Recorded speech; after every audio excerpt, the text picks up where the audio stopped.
Magaabbaa kan ilmaa kan hafuura qulqulluu waaqayyo tokkotti ni amannaa. Ameen.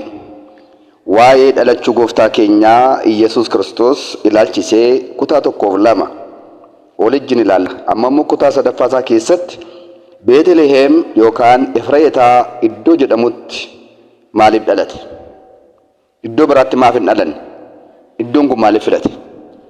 Beetlehem jechuun maal jechuudha? Kunoo kutaa 3ffaa keessatti ilaalla. Waaqayyoon wajjin haa ta'u. Beetlehem yookaan bara durii keessa immoo Efreetaas jedhamee ni waamama. Hiikoon kallattii jecha kanaadhaa mana biddeenii jechaadha. Egaa karaa adda biraa Beetlehem kan jedhamtu kun yeroo jalqabaatii fi iddoo kanaa iddoo dhaala isaa yookaan iddoo jireenya isaa godhatee kan itti jiraachaa ture abbaa keenya Abrahaamidha. Seera uumamaa boqonnaa 16 lakkoofsa 12 hanga 20 irratti argamu. Akkasumas Yaaqoob haadhi manaansaa Raa'el waggaa isheen boqottu iddoo kanatti kan inni ishee awwaale. Seera uumamaa boqonnaa 35 lakkoofsa 16. Bo'eez kan jedhamu seenaansaa Matsaafa Abboota Firdii boqonnaa 12 lakkoofsa 8 hanga 10, Matsaafa Ruut boqonnaa 2 lakkoofsa 10 lakkoofsa 4 irraa kaasee Bo'eezis magaalaa isaa taasisee akka inni itti jiraachaa ture seenaa keessatti galmaa'ee jira jechaadha. Bo'eez maal akka ta'e ni beektu. Hidda dhaloota gooftaa keessatti namni kun tartiifamee jira. Karaa adda biraa Eesey Bo'eez irraa kan dhalate jechaadha. Eesey fi Daawit, egaa Eesey jechuun abbaa Daawitiiti. Hiddi isaa immoo Bo'eez irraa karaa Ruut irraa ka'ee lakkaa'ama. Isa kana Matsaafa Qulqulluu keessatti hin beektu jedhee yaadama kana keessa hin seenuani.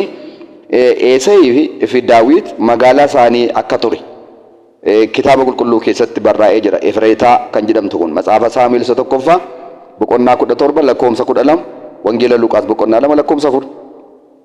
Karaa adda biraa lubichi yookaan raajichi Saamu'eel mooticha Daawitiin iddoon itti dibata qulqulluudhaan dibee mootii taasise Efreetaa iddoo jedhamtu iddoo kanaadha.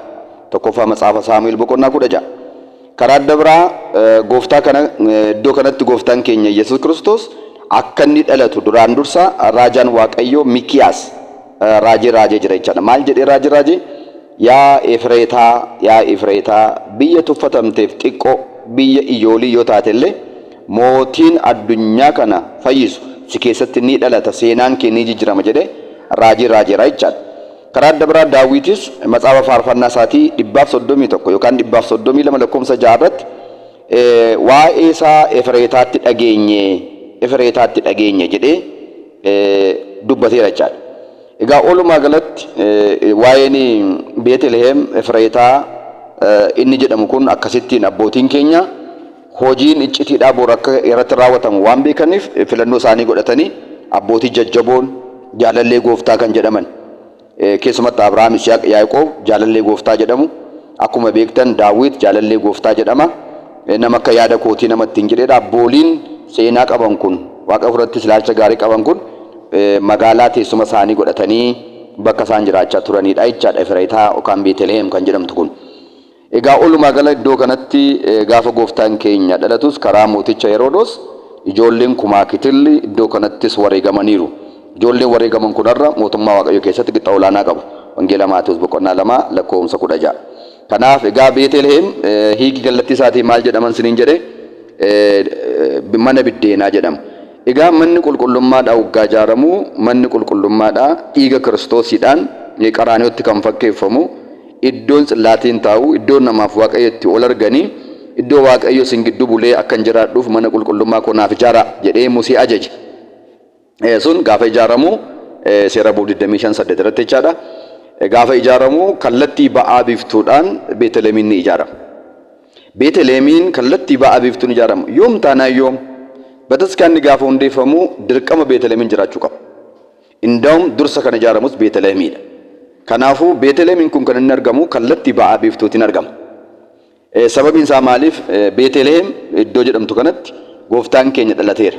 Gooftaan sila maalidha jechaa oole? Biddeena jireenyaati, bishaan jireenyaati.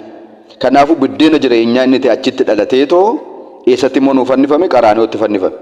Kanaaf Beetelehem fakkeenya iddoon itti dhalateedha. Qaraaniyoon immoo manni qulqullummaa immoo fakkeenya qaraaniyooti. Kanaafuu Beetelehemitti sigaa wadamuun qophaa'ee waan qurbaanni qulqulluun qophaa'ee gara bataskaanaatti gaafa geessan abbootiin keenya maal jechaa geessu? Naahuu baggoo ለእግዚአብሔር ዘሐቴታ ኃጢአት ዓለም ilaa kun olicha waaqayyoo cubbuu addunyaa kanaa kan balleessudha jedhanii awwaajaa dabuleedhaan mataatti baatanii fiduu jechaadha.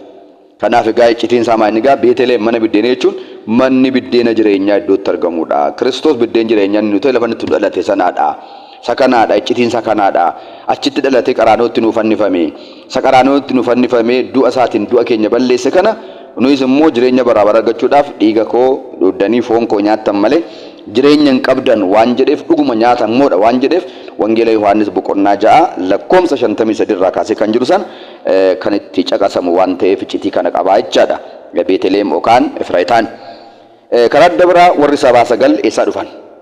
Warri sabaa sagal eessaa dhufan? Maaliitiif dhufan? Maal fidanii dhufan? Mee kan jedhu immoo ilaalla. Warri sabaa sagal eessaa dhufanii maqaan isaanii eenyu fa'i? Warqee ixaana qumbii sana eeyyaa fidanii maaliif fidanii attam ta'e kan jedhu immoo ilaalla. Egaa warri sabaa sagal jedhaman ogeessonni kun kan isaan dhufan karaa ba'aa biiftuu dhufan. Karaa ba'aa biiftuu kan isaan dhufanii mootota biyya Faaris jedhamanis hin beekamu. Qorattoota urjii ogeessota sooressoota biyya kan bushan jedhamanis ni beekamu. Warroonni dhufan sadan sun maqaan isaanii Maantuu Siimaar, Meelikuu, Badidirfaa jedhamu. Egaa isaan kun warqee ixaana qumbii sanaa fidanii dhufan. Warqee ixaana qumbii sana immoo eessaa fidan? Addaamii fi Hewaan gannata keessa jiraatanii sababa seera Waaqaa cabsaniif gannata keessaa ba'aniiru. Gaafa gannata keessaa ba'an sana Addaam Hewaan ol qabatanii gannata keessaa gaafa ba'an angafni ergamootaa sadanu qulqulluu Mikaa'elii, qulqulluu Gabreeliin, qulqulluu Rufaa'iiliin ajaja Waaqayyootiin Addaamiidhaaf geessaa warqee ixaana qumbii kana kennaafi. Inni immoo haadha warraasaa yookaan qaama isaa kan taate Hewaaniif haa laatu jedhanii ajajanii Waaqayyo ajajnaan angafni ergamootaa qulqulluu Mikaa'eliin, qulqulluu Gabreel, qulqulluu Rufaa'eel warqee ixaana qumbii kana fidanii Addaamiif laatan. Addaam immoo Hewaanitti laate. Hewaan immoo harka fuudhii Hewaaniif laateef jechaadha. Hewaan irraati mucaa isaanii isa iddoo Abeel isa du'eedhaa bakka bu'ee dhalate maqaan isaa Seet kan jedhamu isatti kenname. Isarraati darbaa dabarsaadhaan Nohi ga'e. Nohi irraati immoo Seemii ga'e. Seem irraa immoo Melkiiseedeqiin ga'e. Melkiiseedeq immoo Abrahaamitti kenne. Abrahaam irraa immoo darbaa dabarsaadhaan bara Daawit ga'e. Bara Daawit irraa immoo darbaa dabarsaadhaan Solomooniin ga'e. Solomoon irraa immoo Akkaaziyaas kan jedhamu ga'e. Akkaaziin ga'e. Akkaaziin ga'e. Akkaaz irraati immoo mana mootummaa isaa keessa kaa'eetu jiru mootiin maqaan isaa Teelgel Feelsoor kan jedhamu. Teelgel Feelsoor Yerusaalemiin weeraree mankuusaa Akkaaz keessaatii warqee ixaana qumbii kana fudhatee akka gale seenaa irratti galmaa'ee jira jechaadha. Waa'ee isa kanaadha. Waa'ee mootii maqaan isaa Teelgel Feelsoor jedhu kana lammaffaa seenaa baraa 28:16 lammaffaa moototaa 16:7 irratti arguu dandeessu jechaadha. Haaluma kanaan mootiin Teelgel Feelsoor jedhamu kun inni immoo fuudhee galee mana mootummaa isaa keessa kaa'e. Abba'een namicha kanaadha Yardaashit jedhama. Abba'een mootii kanaa Yardaashit jedhama. Namichi Yardaashit jedhamu kun immoo falaasafaadha yookaan nama falaasamaati. Gaaf tokko hojii falaasafummaa isaatii guyyaa saafaa bishaan cina taa'ee utuu hojii falaasafummaa kanaa garaa samaa keessa ilaalee hojjechaa jiru ajaa'iba tokko arga. Ajaa'ibni arge kun maaliin?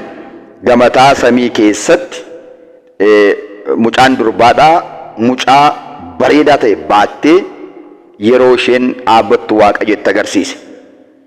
Achumaan namichi kun falaasama waan ta'eef waan arge kana gabataa irratti barreessee gabataa warqee irratti barreessee qalama warqeedhaan barreessee mana isaa keessa kaa'e.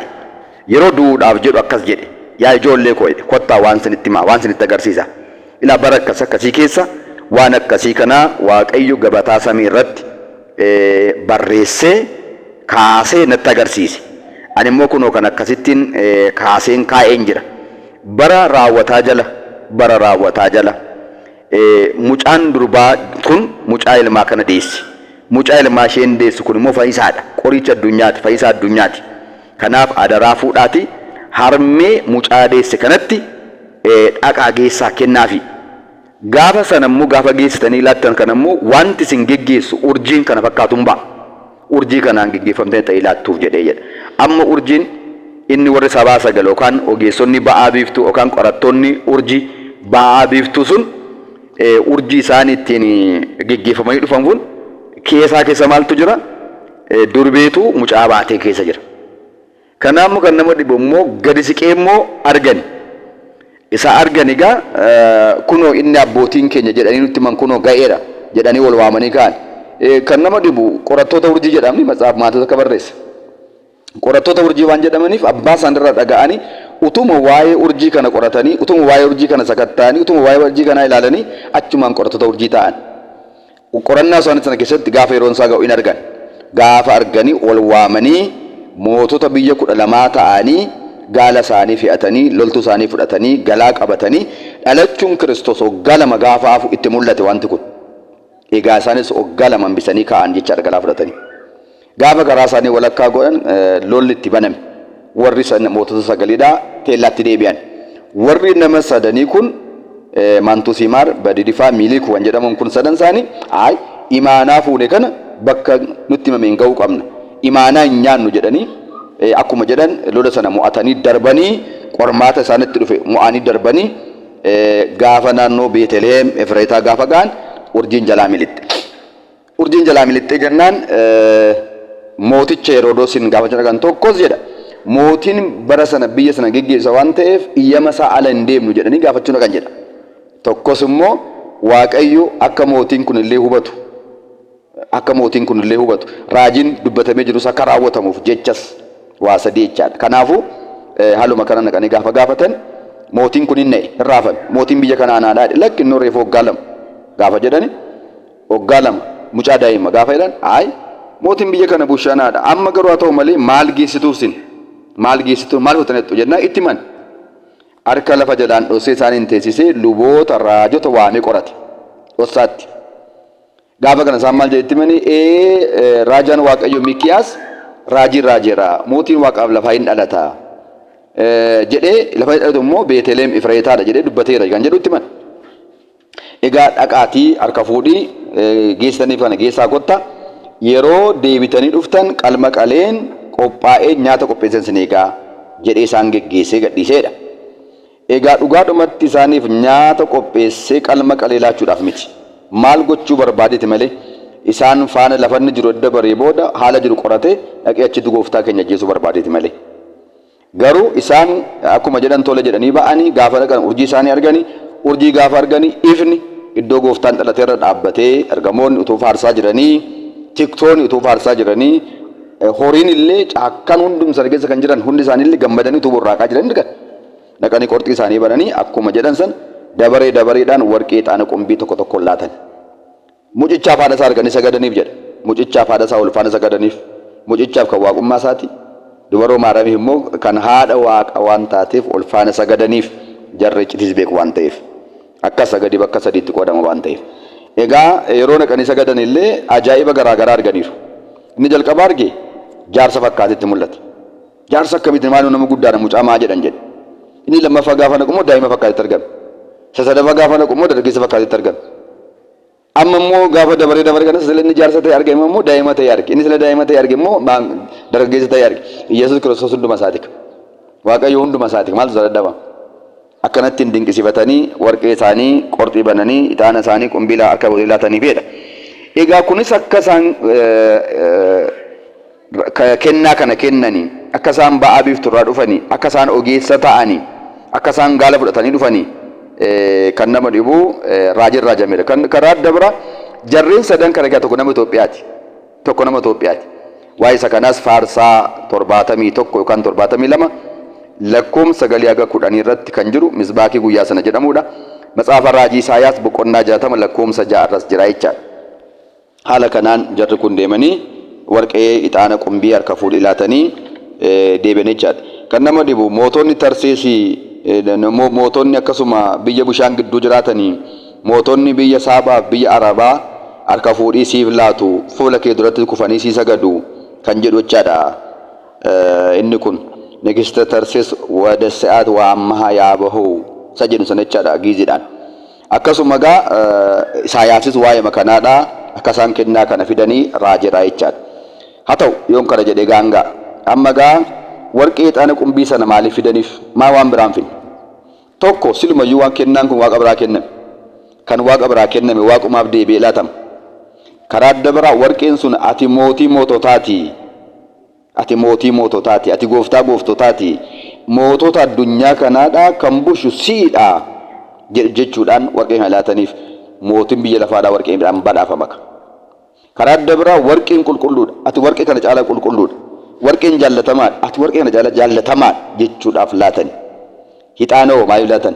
Hixaanni immoo hangafa lubaa ta'ee waan dhufeef baraka kumuufaa keessatti hangafa lubaadha waggaa keessatti al tokko ol seenee dhiifama cubbuu mataa isaatiif cubbuu uummataadhaaf qalma qalee dhiyeessa ture. Amma garuu inni kun gooftaan Yesuus Kiristoos hangafa lubootaa warra kumuufaa sanarra kan isaaniin muude kan isaaniin caalu isaan sun dhiiga horiin inni garuu dhiiga mataa isaatiin fayyina baraabaraa jireenya baraabaraa dhiifama cubbuu nuu kennuu kan dhufe waan ta'eef ixaana kennaniif jechaadha. Ixaanni lubummaa isaatiif hangafa lubaa ta'uu isaatiif kaarbee kan jedhamtu kun qumbiidha. Qumbiin kun urgaa'inni isaa adda. Gosuma ixaanaa fakkaata garuu ixaanarraa adda. Kaarbee qumbii jedhama afaan Oromoofaatti. Qumbiin kun urgaa'inni isaa adda. Karaa adda biraa qodaa cabe hundumaa fayyisa. Qodaa cabetti yoo qabsiisan gadi hin dhiisuun fayyisa. Sibiila ta'u qodaa suphee ta'u. Addaam suphee irraa biyyoo irraa tolfamee kan cabe sana du'ee du'a kootiin caba kee fayyiseen si fayyisaa. Kanaafuu du'a keenya nu du'ee nu fayyisu akka dhufe sana hubachiisuudhaaf jechaadha. Matsaafa raajii Isaayyaas boqonnaa 53 irratti inni iddoo madaa'uu keenyaa madaa'e akka jedhe innaa iccitii kan. Egaa imma beetaachiniin immoo kan gifti kennu Obbo Maaramiin immoo attam goote ixaana warqee qumbiisan attam goote. Isheen immoo adda fuutee booda qulqulluu Phexrositti laatte.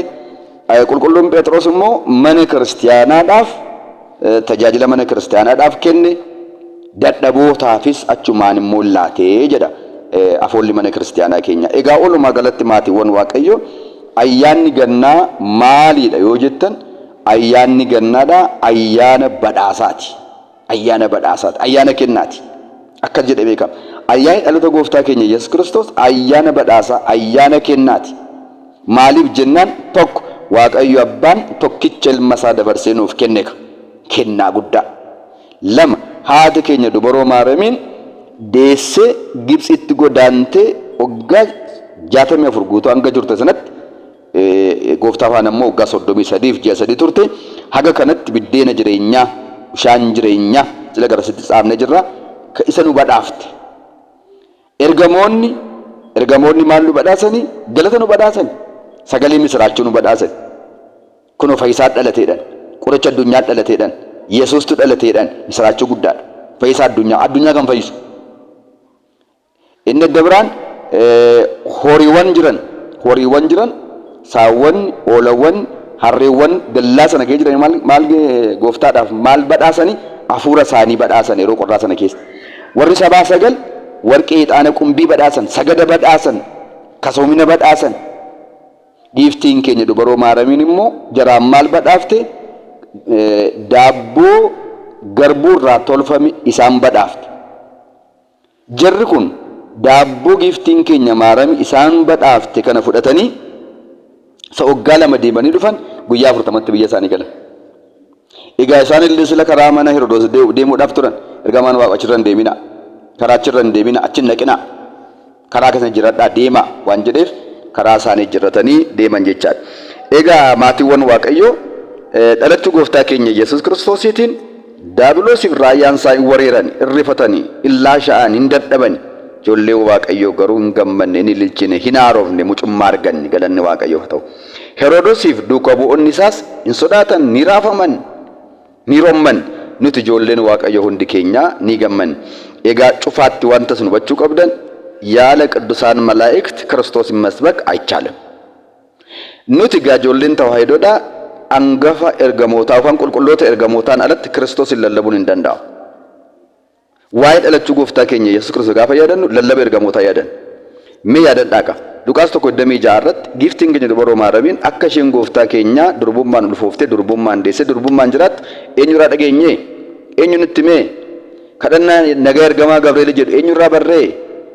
Qulqulloota ergamaa qulqulluu Gabri'eel irraa barree kan nu barreesse Luqaasidha. Kanaaf ergamaan jaallannan kabanya. Barsiisaa keenya abbaa keenya hangafa keenya waan ta'aniif gaafa gooftaan dhalate ergamaadha. Kan Faayisaa dhalate qoricha dhalate kan jedhe.